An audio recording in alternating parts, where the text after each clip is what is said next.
Welcome to the Sixcast, a podcast where we discuss real-world strategies, tips, and stories that provide helpful insights for your digital transformation experience. Welcome to another episode of Sixcast, the hustle and thrive in the six and beyond. This is the first episode of 2023, and Happy New Year to you all. Today, I have another inspiring individual joining our show, Aleem Visram. Welcome to the show, Aleem. Aleem and I met at Schulich in 2017, I think, during my MBA. He was my professor for the social media strategy class, one of my favorite classes, by the way. I had mentioned that to you before as well. He was an amazing professor, and the class was very engaging, insightful. It was fun and lots of learning. I'm going to hear more about Aleem from himself, but in case if he doesn't want to share his own achievements, let me tell you this. He was the youngest and first professor to win the Schulich Teaching Excellence Award in the first year of teaching from over 200 faculty at Schulich School of Business at York University. Is that correct, Aleem? That's an impressive. I know how hard it is. There are few profs have got won that award a couple times, and I know how good that feeling is. He's a keynote speaker for several organizations, including Ivy School of Business Alumni Association, Economic Planning Board of Ontario, and numerous other organizations across Ontario. He has an HBA and MBA from Ivy School of Business, and he's the co-owner of a financial planning firm, MIRF. Without further ado, let's hear about Aleem from Aleem himself. Tell me a bit about yourself, Aleem. How are you, who you are, and how's your life journey has been so far, and what do you want to achieve in life?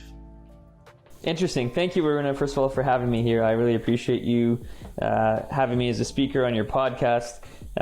So my life journey has gone in different ways over the last number of years.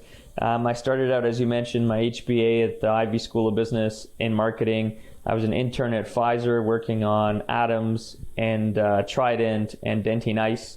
That was my first foray into marketing and advertising, my first kind of love. And then when I graduated from the HBA program, I moved on to American Express. And I spent a couple of years working on card acquisitions, on their loyalty rewards program, on their front of the line program, and also launching their online application. Then after a couple of years doing that, I wanted to take a break and do something where I was giving back. So I decided to take a year off and volunteer with the Aga Khan Development Network. And they had received a big grant from the Canadian government and from donors. And I went to Afghanistan back in 2004 and worked on a program where we set up schools for girls in the most remote regions in Afghanistan.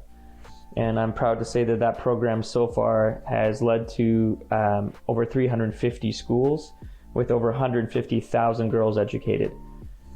So then after I finished doing that in Afghanistan, I came back, did my MBA at Ivy, and I went back into marketing. I started at Kraft as an associate marketing manager working on the launch of Tassimo, which is the largest new product launch in Kraft Canada's history. And it was their first foray into online sales, direct to consumer, and also social media. After a year of launching that business and it becoming the number one selling cappuccino espresso machine in Canada, I got moved over to Maxwell House and we did a campaign called Brew Some Good, where we got people to actually nominate and donate to charities online. And we basically funded that crowdsourcing and user-generated content. And that campaign won the Canadian Marketing Award for Best Marketing Campaign in 2008. From that experience, I moved on to become the cough and cold category manager at Novartis. So I was working on brands like Neocitrin, Buckley's, Otrivin, and Triminic. And then after a year of doing that, I moved over to Tetley under Tata Beverages and worked on the global innovation team, working on new product launches such as Tetley Infusions, and also on their global team launching new products in Asia and South America. So after spending over a decade of working in marketing management, I decided to take a change. I started a company, or I worked as a co-founder of a company called MIRFP Financial Planning. And I took on a job actually teaching at the Schulich School of Business. I basically applied for the job, and the head of the marketing department called me 2 weeks before the course started, said, "Hey, we have an opening for social media. Can you teach it?" And I said, "Yes." And he goes, "Well, you have to put together a course in 2 weeks." Yeah. And so I basically spent 2 weeks reading everything I possibly could, doing a whole bunch of online courses. And luckily enough, when I started teaching that course, I won the teaching award in my first year. And since then, I've been teaching in the BBA, the MBA, the executive education program at the Schulich School of Business. I've taught courses in brand management, digital marketing, social media, consumer behavior, and marketing management. And back in 2017, I actually created the first online and blended learning course on social media for the Schulich Executive Education Center. And since then, I've been a keynote speaker and done trainings for several large organizations. I've done teaching an executive MBA for the University of Salzburg. I've taught sessions for the Schulich Executive MBA, for Air Miles, for Loyalty One. I've done training sessions for the Aurora Chamber of Commerce, for the Indo-Canadian Chamber of Commerce, and for many other large organizations. That's me in a nutshell. It's a really long bio, but I thought I kind of gave you my background. So. Wow, that's impressive. I didn't know everything. I mean, I'd heard some of them, but you work with Amex and launching some of the biggest brands in Canada. That's impressive. And now you took more of a career change, if I would, to become a university professor and being a financial planner from the corporate world. How did it go, and how do you take that? It actually happened by chance. So I would have never thought I'd be doing this. My family member had a business that he was running for almost 40 years, was looking to retire. At the time, I was only teaching one course at Schulich, and it was like a Wednesday afternoon, and so it was really hard to find another job that would let me take basically half a day off every week. And I really loved teaching, so I didn't want to give that up. And so I started working in that business part-time. I got my insurance and mutual funds license, and I'd done a number of courses, my MBA in finance and entrepreneurship. And it was kind of like my kind of foray into finance, but I also was really interested in that area. And I've been managing my own investments for many, many years. And so I thought, okay, might as well try it. And thankfully, 10 years later, here I am. I've just started a new company called Transform Financial. I manage over 150 clients and over $35 million of investments. Oh, that's impressive. Thank you. And do you like being your own boss and setting up your own schedules as opposed to being stuck in the corporate world? You know, I left that as well, if you would, but I'm still kind of there because, you know, running a company, agency, but not in very large scale. So how does it feel? I feel great. You know, I have the flexibility, but a lot of work, a lot of responsibilities of my own, you know, on your shoulder. But I think there's always pros and cons. How do you feel about that? So it's funny because once I started in this business, I don't think I could ever go back to the corporate world. I don't do an 8 o'clock or 8:30 start time. My hours are based on my schedule. And so now that I have a daughter, it actually works better for me. I can go pick her up from school, 3 days a week at 3 o'clock and drop her off to school and have that flexibility. That being said, in financial planning, it's a lot of the time it's when clients are available. So it's a lot of evenings and weekends. So it's a bit of an adjustment to the typical 9 to 5. It's a lot more working in the evening and working on the weekends. But that being said, I set my own schedule.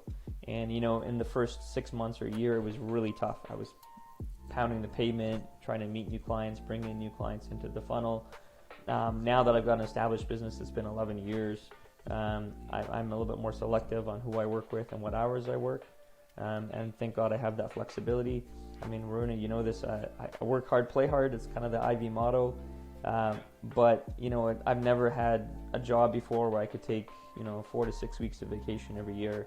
And, in the summer I play tennis every day. In the winter I go skiing. And, I have that flexibility to do that. And to be honest, being an entrepreneur and running your own business, although it is challenging, it has a lot of perks. And instead of working for another company's bottom line, where you get paid a small bonus amount, now I work for myself, and if I work hard, I do really well.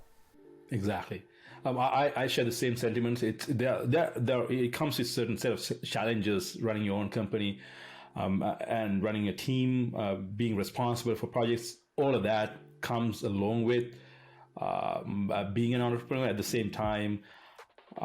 You might end up working on a Christmas Eve, for example, January 2nd. I started working January 2nd. I didn't want to wait another day because I want to get ahead. I don't want to take a break. But when I take breaks. When I want to travel, I book a ticket and I fly. It is a different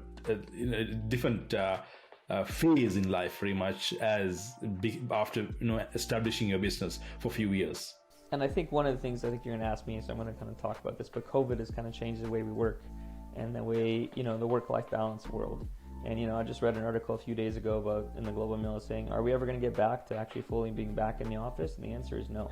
I think most companies have now embraced a hybrid model. They realize that productivity actually increased during COVID, not decreased, because people had more flexibility and because they also had saving on the commuting time. It makes a big difference. And for me, it's the same thing. Like, although I take a lot of vacations, there's times where I'm actually working while I'm on vacation. And now you can work remotely anywhere. So that kind of concept of being stuck in one place in an office is changed drastically during COVID, and that model has changed. And I think the people and companies who embraced that actually prospered and actually had more work-life balance than the ones who were actually forced to go to work. I mean, I'll give you my example. I used to commute to either my Markham office or Mississauga office almost every day, and I'd spend almost 2 hours on the road every day. And now I have 2 hours extra that I can either sleep or do whatever I like to do, or still work, but I have 2 hours extra in my day every day, and that makes a huge difference for most people in terms of work-life flexibility. While a lot of people were affected as a result of COVID, it made us think what matters to you, right? Matters in life as well, and look for that quality that we look for. Quality, generally quality of everything, quality of your life and quality of your time and what you do, how you feel about yourself. All of that actually kind of came together during that pandemic that we just hopefully finished.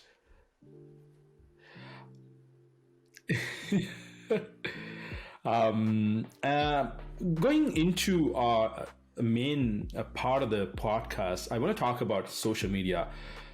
Again, lots of things to talk about social media. I wanted to advance one of the questions that I had towards at the bottom of the list here, because I realized I forgot that you were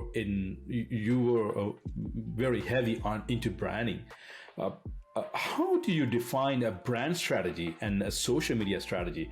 Some of the businesses, they are like two railway lines. They don't meet at all, but they go parallelly. Do they? What are your thoughts about it? Should a social media strategy be part of your master brand strategy, business strategy, or will it be always part of your marketing strategy on the side? What are your thoughts about it? So my perspective, and I'm a little bit biased because I've been teaching social media for quite some time now and have been working in it for some time. I think social media has to be an integral part of every brand strategy, and they're not, a lot of companies do this kind of separately, where they have separate people on social media and separate people on brand side, and and they have meetings and they're like, oh, let's figure out how to integrate this. And I think that's actually not the right approach. I think the right approach is when you're developing your brand strategy, and that's everything from your brand personality to your brand equity to your brand storytelling. Your tone, your message, your content has to be consistent across every platform you use, regardless of whether it's social media or traditional media or any other type of marketing message. And if you don't integrate those things properly and you don't have a good sense of who your company is and what problem you're solving and what value you bring to your customer, none of those strategies will work. And I think more and more you're seeing that brands that have done a very good job have very strong, not only branding, but brand storytelling that transcends through, not only through their social media, but through transmedia, through all of their different types of marketing materials, and even in their strategy. And I think this kind of proper integration of social media and marketing is incredibly important for any business. Right. And I've often noticed that, especially it could be large businesses and mostly I think small businesses, they are in the everyday grind. They don't have the time to think about social media. and they think, oh, you know what, I'm going to hire somebody, or I'm going to hire my niece to do a little bit of social media, and it's completely disconnected from your main focus of your business. It is always seen as, oh, you know what, I have to be there. I am just there. I'm not doing much. I get my daughter's son or a niece or nephew to do that for me. When it comes to small businesses, medium-sized businesses, a little different, and large-sized businesses, they have different set of problems. So you are saying that when you're thinking about your business, social media has to be a part of your overall strategy. Like it has to be an integral part of the bigger strategy of your business. Yes, I mean, when you think about it, when someone hears about your business, whether you're small, medium, or large size, Google calls it the 0 moment of truth. So 84% of people will Google your business first. And the fallacy people have is they think that they're going to go to your website or to your social media pages, but most consumers actually feel that that's biased. So the first thing they're typically going to look at is, what are other people saying? What are the reviews? What are the feedback? How effective have you been on your social channels? What are people saying about your business? And that word of mouth is actually becoming more and more important now that there's a huge following of influencers and creators. And now that, people actually trust peer recommendations more than advertising. They say that social media, one of the stats I read from Eric Wellman, he's a brilliant man who wrote a book called Socialnomics. And, in his stats, he shows that 93% of buying decisions are influenced by social media.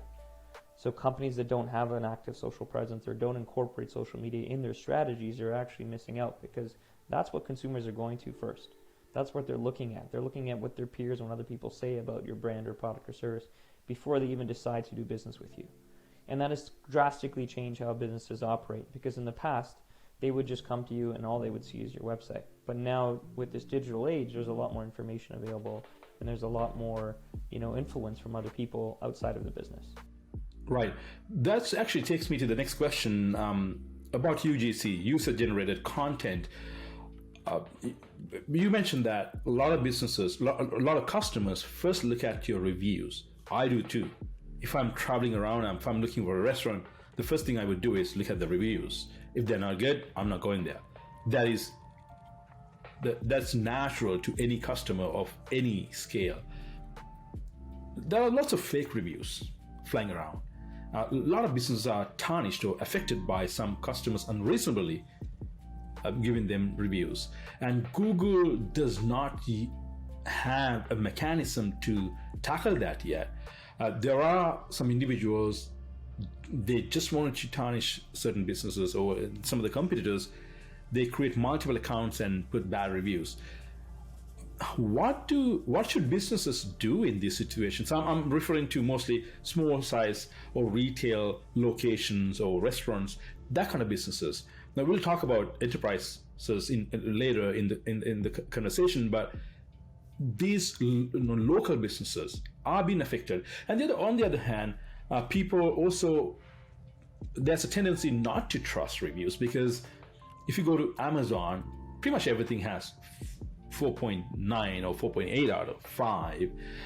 Occasionally we have a few products. Maybe there are a lot, but they're not showing up because there's so many items, right? So that UGC, especially customer reviews, are affecting businesses, and some of the businesses are kind of staying away entirely from Google or some social media because of the fear of getting trashed by some of the clients or competitors. What are your thoughts about that? Is there any way to circumvent this, or any way that you can improve, or should you be looking at it from a different perspective? Yeah, so I think there's a few things. I think the challenge is with most people, if you think about when people post reviews, right? The science shows that people post reviews when they're either on the rare occasion that they're extremely happy and they love the service, they're going to write a positive review. But for the most part, they're more inclined to write a negative review when they have a bad experience. And so the challenge is the bad usually outweighs the good. And like you said, it just takes a few negative reviews to tarnish a company's reputation. I think part of it is now people are a little bit smarter, that they know they will actually feed through, like we talked about this yesterday in my social media class. When you actually look at reviews, you look at the quality of the review. How much have they actually written? Are they showing pictures or videos to demonstrate or support their arguments? Are there other people? How consistent is that review? And the two most important factors in reviews are, number one, what is the actual number of reviews? So, if there's one review, okay, we can't really look at it, it's not enough quantity. But if there's 1,000 reviews, then it's more likely that there is a consistent premise, right? And then the second thing is they look at what is the actual rating in the review. Is it a 3-star rating, a 4-star rating, a 5-star rating? And people then also go first to the negative reviews. And so it's not just the quantity of the negative reviews, but it's the quality of the negative reviews. Are people actually writing things that are important, and do they have like one-liners? And I think now the challenges with all these bots and all these fake accounts that are created, it's almost impossible to weed out the negative. But I think consumers are getting more savvy now, that when they're looking at reviews, they're actually doing due diligence to go through and read the reviews and read the negative comments and see if they are legit. And if you are doing, especially if it's a big purchase, you actually look at who the user is and what kind of reviews they posted in the past. And so I think that level of transparency is extremely important, but it's also how you respond to reviews. So most companies will get a negative review here or there. It's normal. It's how do you respond to that person? How do you, instead of being defensive and saying, no, you're not right, it's responding and saying, thank you for your opinion. Here's how we've resolved this issue, or here's how we do it, or we'd love to talk to you and see if we can resolve this. And I think consumers see that and they're like, oh, wow, this company is actually responsive to people that are posting negative reviews. I mean, and you've seen this so much in telecom, right? You look at Rogers and Bell and TELUS, they're flooded with negative reviews. And it's funny, you call their customer service line, you'll spend hours on hold, but if you went and DM them on Twitter or on any social media, they respond right away, because they know that that's what consumers can see and what other people are looking at. And so I think part of it is actually just how you respond to it, as opposed to, oh my God, I'm so scared I'm going to get a negative review. It's inevitable. There's always going to be people that don't like your business, but it's when you respond to it in a positive way and you actually provide solutions, then it's actually like you can turn the negative into a positive. Right, and probably customers will come back as well as a result. Okay, you know what? I had a bad experience, number one, first time, but these guys went above and beyond and to respond to my review, and they took care of me. I'm going to give them another shot, right? And I think a lot of companies make the mistake of not asking for a review. So when you have a client who is satisfied, when you have a good situation, whether you're a small business or large business, it's not a big deal to just ask, hey, do you mind posting a review? Make it easy for people to do it, whether it's a video testimonial, whether it's a written script or whether it's a picture. If you incentivize them, so provide them with rewards for writing a review, provide them with rewards or incentives for posting something, for maybe referring you to another client or to another person. That speaks volumes, because if you think about it, in today's age where we have so many things bombarding us in so limited time, there has to be a value to a person to actually write a positive review. And they have to have an incredible experience in order to do that. And also, correct me if I'm wrong, it allows the businesses to humanize themselves. Show that there is an actual human behind this big or small brand. Okay, there's someone, the owner or one of the owners or other manager decided to respond to my message. Okay, these are people, these are humans. So I'm going to be just like me, right? Just like another human. So I should be very nice to them. People, as opposed to being angry about a business, they are not now changing their perception to, okay, you know what? I'm gonna cut some slack. It's a human. It's a person that I'm talking to. And I think that's the one thing that has kind of played out a lot during COVID, that humanizing your brand, putting a face to your brand, providing exceptional customer service through using customer testimonials, like real live testimonials, or employee feedback. And you look at, like, example, we just talked about Bell and Rogers. When you kind of message them, they'll have a response from their customer service rep, and they'll say, this is, for example, Susan from Rogers Customer Service. I would love to resolve your problem. And all of a sudden, now it's you're humanized, you're talking to a person as opposed to a bot. And I think when we talk about AI and artificial intelligence, it can really help propel a business and can help with customer service. But on the flip side, if there isn't a human side behind it and people find that they're just responding to a chat bot, it actually can be a negative to them, and it can actually feel even worse that this company doesn't care and is not willing to provide personal service. Right. End of the day, the fundamentals of human behavior, fundamentals of businesses don't change end of the day, right? The bots or AI can do so much. It can only, in my opinion too, it can only improve, elevate what you're doing, but I don't think it can ever replace. You're talking about replacement, but especially customer-facing businesses, people are going to go away if you feel like that you are not being treated as a human and are being treated by a robot or a bot instead. And even with Amazon, they have a great customer service. If you don't want something, if you are not happy, get a refund, and you're talking to a person, they won't let a machine decide that. But of course, there has to be a certain level of automation necessary, which I'm in as well as a business. But customer facing people, we need to feel that they are talking to a person, they are talking to people, and they are also human just like us. That's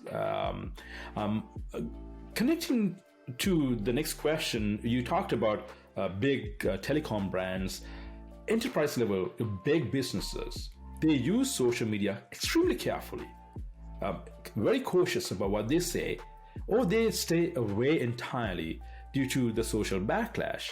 And is that the right way to conduct business? And what do you think? Again, we are not giving, confirmed, certified advice to big businesses, but these are our opinions. What do you think? I've seen RBC putting out ads on social media. Rogers or TD, for example, they get so much angry reactions. And I think as a result, they're trying to, no, I'm not happy. It's not for me, right? But as opposed to Nike, people all love about it, right?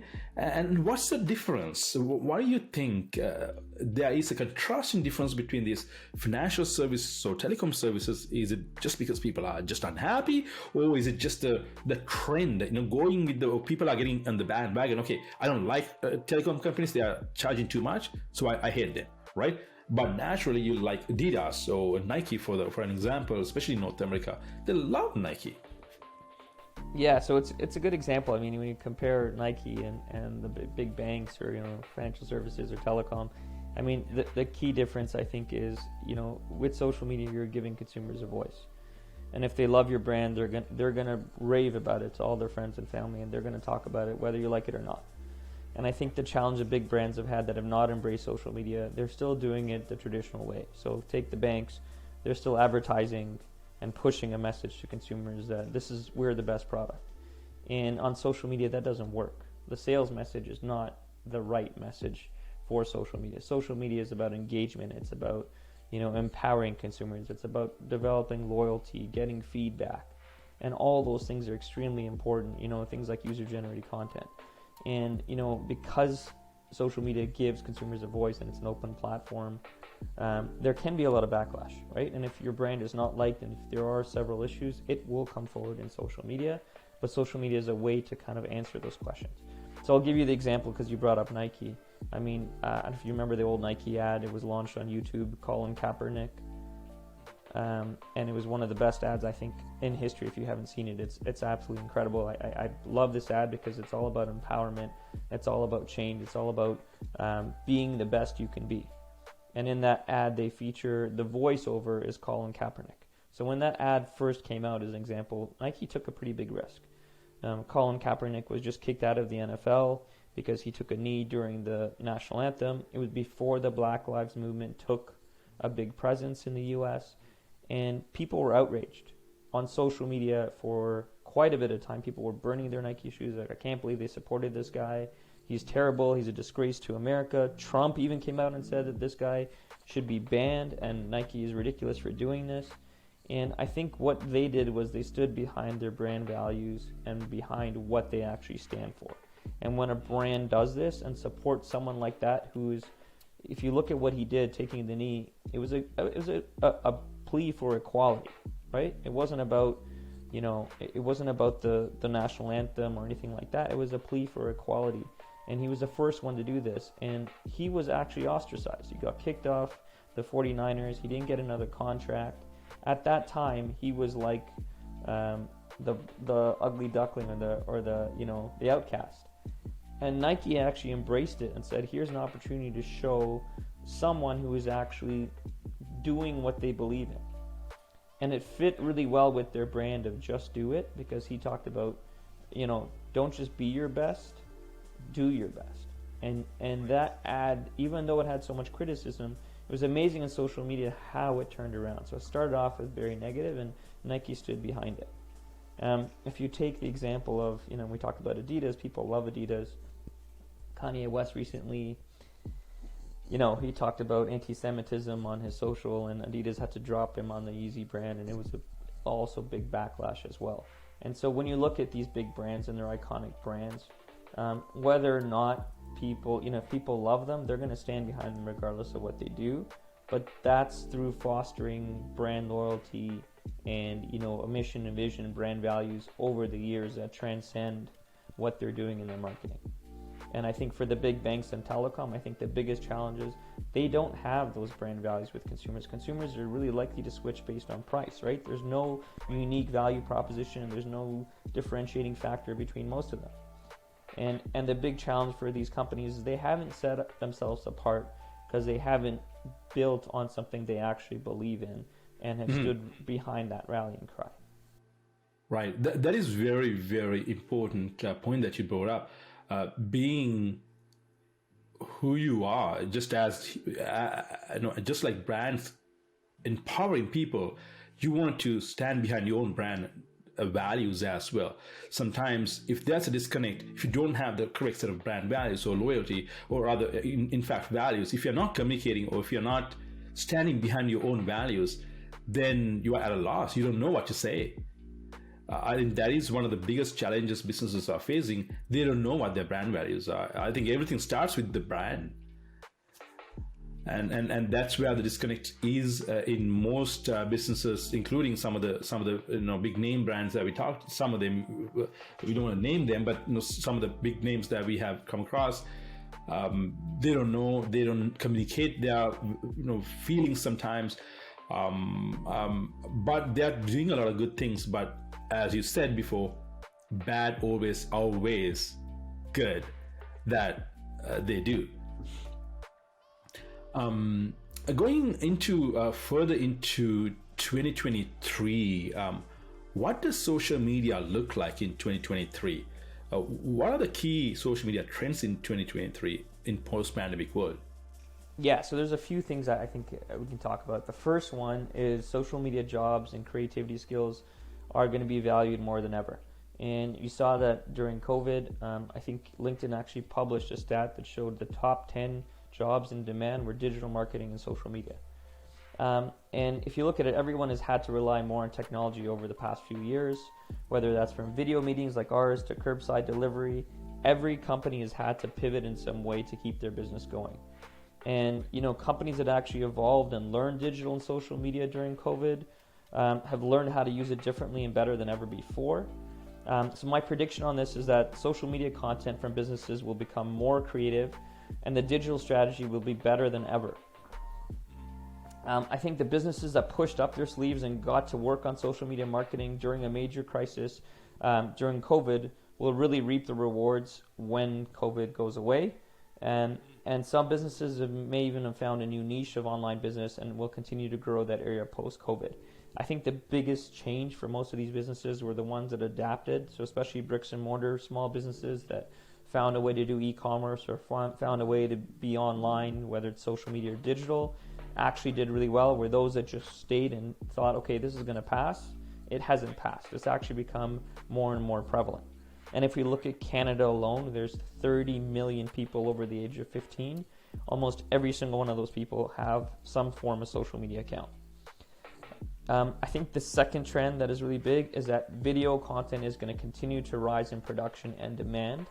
When you look at our social media consumption, 80% of that is video, and we're going to continue to see video explode. If you look at the massive surge in popularity of TikTok since it all started, there's been 115 million downloads in March of last year alone. And so, we're seeing a trend towards more video and video social media. And then the other thing that's come forward really is about authentic content. Ever since the lockdown took place, it's been really nice to see the human, unfiltered side behind brands. Whether that's videos in the kitchen with kids and people not dressing up properly, in their COVID uniform. It's really great to see that authentic content. And I'm curious to see if this continues post-COVID. And similar to brands that can realize their staff can actually work remotely, I think brands are going to be more comfortable with creating and publishing unedited visual content. And I think more and more consumers are looking for something that is real, unedited, and authentic. I think the big brands make the mistake of focusing so much on spending so much money with agencies, developing and creating professionally designed and developed content, and when they post it on social, people look at it and they're like, it looks more like an ad than a real, authentic experience. Then another trend I see is honesty, empathy, and social consciousness is really going to win on social. People are becoming more sensitive to the needs and values of, social and political impact. People have a choice now whether they want to invest their time, loyalty, and money towards different brands. And so I think they're going to gravitate more towards brands that have a strong position on either social impact, or on, something that is either helping the environment or, more health conscious, or things that resonate more with the individual. And I think the fifth trend is social listening, community engagement is going to be at the forefront of marketing strategies. If in a post-COVID world, I think there's going to be a continued emphasis on the need of the consumer. So it's not about pushing out a message, it's about satisfying a consumer need and their want and desire. I think social media is really becoming what is always meant to be, social. And I think this means that brands are going to ask consumers for their feedback on how they're doing and what they can offer. And that's been the ability to make the consumer's life easier. And I think the way to do this is through listening to consumer feedback and implementing new offerings within your company. And I think the last thing that's going to be really prominent is that we're going to have a constant adaptation to new technology and consumer changing needs. As always, new technologies are going to appear, and social media platforms will be continually updating their platforms to align with new online social needs. You've seen that with TikTok, you've seen that with Instagram, you've seen that even with WhatsApp. The key thing is that at any moment things can change. I mean, if you think about a couple years ago, Snapchat was a leading platform for visual and video content. We don't use Snapchat anymore. Or it's very rarely used. So it's really important to never really fully rely on any one social media platform to meet all of your marketing needs. You should be prepared to use data and even AI to be more effective in your targeting capabilities on social. Thank you. So why don't you, going back to the video content you said, so you think this is the age of shorts or reels or vertical video content, correct? Yeah, 100%. So when we look at like the change in content, the biggest growth, I think you mentioned this, is YouTube Shorts. It's the second biggest. Our attention spans, if you look at the attention spans of a human being, it's only 7 seconds. It's actually shorter than a goldfish. Goldfish have an attention span of 8 seconds. Right. And so in the age where we're constantly bombarded by marketing message, when we're constantly scrolling and skipping, right, and on YouTube specifically, you only have 4 seconds to make a significant impression before someone skips your ad. And so shorter is becoming better. That doesn't mean that shorter is the best. So YouTube actually prioritizes videos that have longer form content, right, but they also do a mix in their AI of, if people are skipping, they're going to serve that ad less often than one that is not being skipped. So the quality of the content and the content marketing is as if not more important than the length of the actual content you're creating. Thank you. Before we wrap up, I have 2 questions about 2 particular platforms. One is about Facebook. Any thoughts on Facebook? Lots of people are leaving Facebook or reduce use of the platform. Some people consider Facebook to be toxic, lots of negativity within that platform. And I know people consider it to be, I don't want to look at Facebook, it's going to ruin my day. Younger generation is not joining the platform. What does it mean for the platform in your personal opinion, and can they sustain their business that way? But the other thing is the platform sometimes, especially desktop, is buggy, but they still lead the paid social aspect. What are your thoughts? So it's interesting.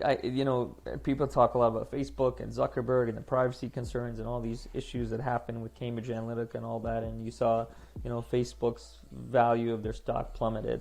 And so people are like, oh, this is not safe. It's not secure. But the challenge is, if you ask yourself, are you going to stop using your Facebook account? Right. Are you going to stop actually being active on it? And the challenge and the truth is, Facebook is not one platform, right? Meta owns the largest social media platform in the world. Right. So there's a total of 6.3 billion monthly active users, right? On Facebook, there's 2.4 billion. On Messenger, there's 1.3 billion. On Instagram, there's over 1 billion. And on WhatsApp, there's 1.6 billion. So they basically own the entire ecosystem. Right. And so if people stop using Facebook, okay, great. They're migrating to Messenger, or they're migrating to Instagram, or they're still using WhatsApp. I mean, I think if you look at WhatsApp, globally, it's the largest used platform for phone calls. And it's just a matter of time before Facebook integrates advertising on that platform as well. If you look at Facebook itself, as I mentioned, there's 2.4 billion monthly active users, but there's 1.6 billion daily active users. It's still a big number. It's still probably not just number. In North America there's a decline, but everywhere else, especially in Asia and probably South America as well. So when you look at the stats, to your point, 85% of the users live outside the US and Canada on Facebook. Okay. And I would still argue that Facebook has the most precise demographic and psychographic targeting because they have more data than anybody else. Right. Except for Google, and even Google, it's limited to search and YouTube. Facebook, they've actually done studies where they've taken someone and they basically monitored their Facebook activity and their active people for a month, and then they gave a survey to their spouses, and Facebook more accurately predicted the person's information than their own spouse. Right. That's how targeted they can be. Yeah. And when you look at investments and money, like in 2021, they had 55 billion in annual revenues and 22 billion in profits. I honestly don't think Facebook is going to go anywhere unless people stop using it. And if they do stop using Facebook, they're still using Instagram. I think a lot of users, especially the younger demographic, have migrated to TikTok and Instagram, but they're still using Instagram actively. Right. Interesting. Thank you. Again, that actually changed my perspective being in North America, not going into social media, or rather Facebook as much, and not seeing your friends active, but you see friends from elsewhere, except for North America, Canada, and the US. People are active elsewhere, but so I'm like, oh, I don't want to be seeing everywhere what's happening around the world. I'd like to see what's happening around my neighborhood instead. And I'm not seeing it, I'm not going to use that. But going back to your point, it's far from over. It's the long game. They made pretty much 50% profits in 2021, close to, right? And not only that, they've invested so much. So Meta, they've kind of migrated to. I think they're ahead of the curve on Meta. And I think that's why they got so much negative backlash. That this whole portal of being AI. I mean, the reason why I think they did that is because they own Sony Oculus, or they're trying to get the AI and VR. Ahead of, and push that. But I think they've got a first mover advantage. I don't see anyone else in that space that's doing as much as they are. And there's a lot of bugs with it. A lot of people haven't been using it and adapting it. But I think over time, if we look at what's going to happen to the future, I think augmented reality and virtual reality are going to become more prevalent. I think we're going to start seeing, Google glasses or Google lenses never worked because, again, it was ahead of its time. But I think that's where the future is going to go on social, and I think that's where companies need to start embracing and looking forward to see what they can do. And I think Facebook is a front runner in that space. Thank you. The next question is Twitter. Of course, as you know, there was a change of ownership, takeover by Musk. What does the future hold for Twitter? What do you think? So it's interesting. I think when Musk took over Twitter, I think there was a lot of potential. Right. I think the one thing with Twitter is it hasn't had very many active users, and I think one of the challenges, because you can not own a Twitter account and you could still see posts. So 50% of the users don't actually own a Twitter account. So that means that they have a 50% potential. If they make people have an account, all of a sudden that grows. The challenge with Twitter is it's not like Facebook or YouTube where you have all of client data information. To create an account, you just need an email address and you need to put in your age. And so they don't have the demographic and psychographic information for targeting and for advertising that the other social media platforms have. And I think that was their disadvantage. I think there's a huge potential there. I think Musk invested in that because of that potential. But I think one of the biggest challenges is, I think from a stance of how he's approached it, has really led to the Twitter downfall. I think the news kind of talked about how he laid off all of the top executives, the way how he basically clean slate, and I think he's getting a lot of backlash on that. And I also think the next question you're going to ask me is, what about freedom of speech, where he's basically he's declared that he wants it to be more open. And I think that's also going to get a lot of backlash, because when we look at social media, it can be a funnel for increasing awareness of good causes, but also of bad causes, right? We look at like the elections with Trump and the Cambridge Analytica scandal.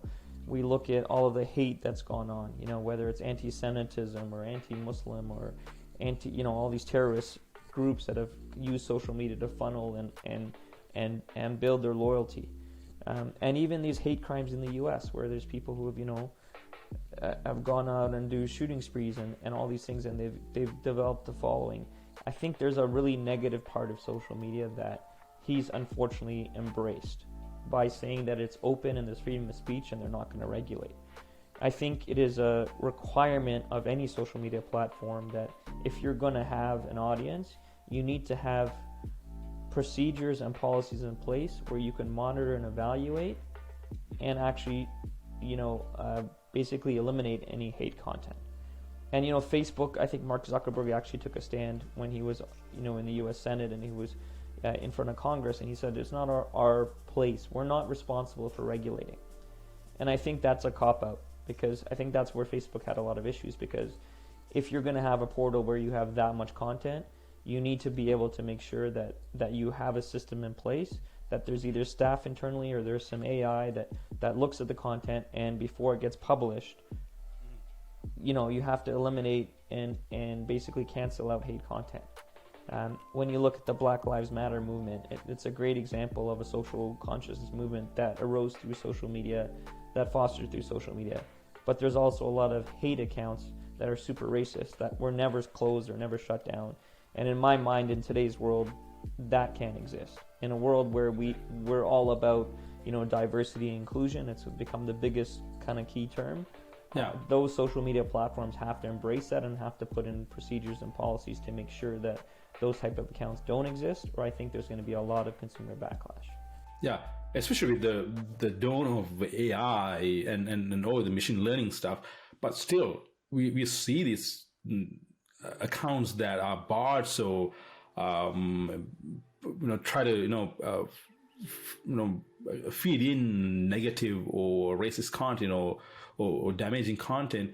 They're still there, and it is I agree as well. It is not acceptable in today's world. Last question. What future holds for Aleem? What do you think? What are your plans? And again, change gears like. It's interesting, because I'm now at a point where, now that I've been teaching for 11 years at the Schulich Business School, I've taught almost every marketing course, and I'm still teaching, and I love teaching. It's my passion.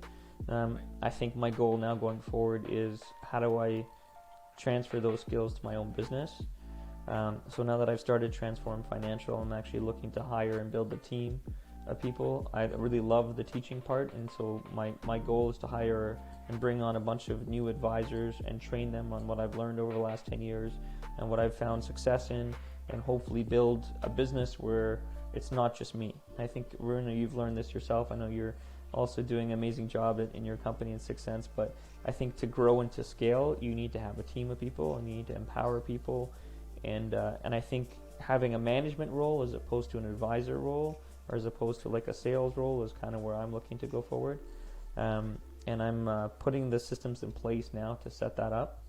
And I think kind of my goal in the next 5 years is actually to double my business and take on a more of an advisory role than as opposed to a sales role or a client-facing role. Interesting, and then congratulations on your new developments coming up, and all the best with your plans to double your business. That is impressive. I love to hear that. As a business person myself, you're always looking to grow, and it is inspiring to hear. And someone else is also trying the same thing. We are all in the same bandwagon at the end of the day. Yeah, and as a small business, it's interesting that I like many other businesses. It's funny that I teach this, but I haven't been very active on my social media as well. Yeah. And to that point, it's like, this is where, even for myself, where you're a business owner, you're caught so much in the weeds of doing the day-to-day that, taking the big picture and stepping back and saying, how do I actually grow my business? What do I need to do? And even for myself, it's looking at hiring a team of people to manage my social media, my marketing. Right. And oversee that on an ongoing basis, because that's a critical component of my business as well. Correct. Aleem, thank you very much for taking the time for the podcast, Aleem, and a very insightful conversation on social media space and a little bit of, on technology and economics as well, and a little bit of politics as well. Thank you very much for your insights, and coming from an expert like you is very, very valuable.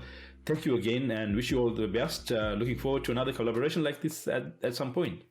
Thank you, Waruna. I really appreciate it. And I'm so glad to see your success as well.